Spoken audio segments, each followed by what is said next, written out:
Hi everyone, take a look down here. See these fresh gopher mounds?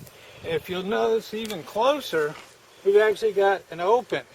And they call this a feeder tunnel. That's actually where he comes above ground and eats above ground.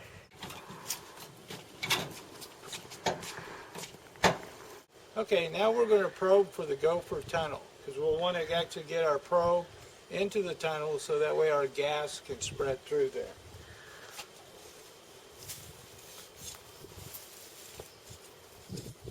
Oh, there it is, right there.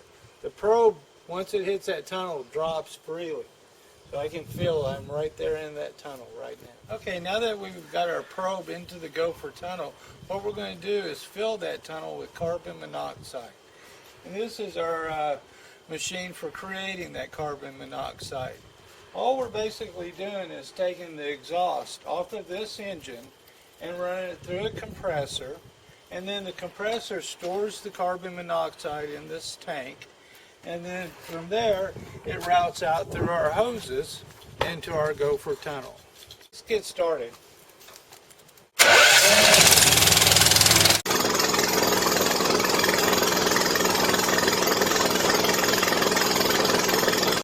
Okay, now that we've got our probe in the gopher tunnel and our machine running, we're going to let it run for about 5 minutes to flood that tunnel with carbon monoxide. If you look at this gauge right here on the tank, you'll notice that's 100 psi. Right now we're actually flowing that much pressure of carbon monoxide through that tunnel.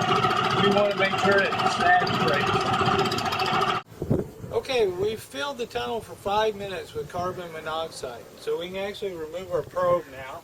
Go ahead and shut off the gas, remove the probe, and then what we want to do is actually smooth this gopher mound down.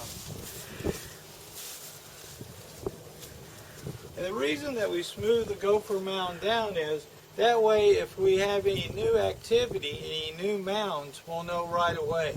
So that tells us we didn't get the gopher. Generally, on any kind of treatment like this, you'll get an 80 to 90% effectiveness rate. So that's actually pretty good.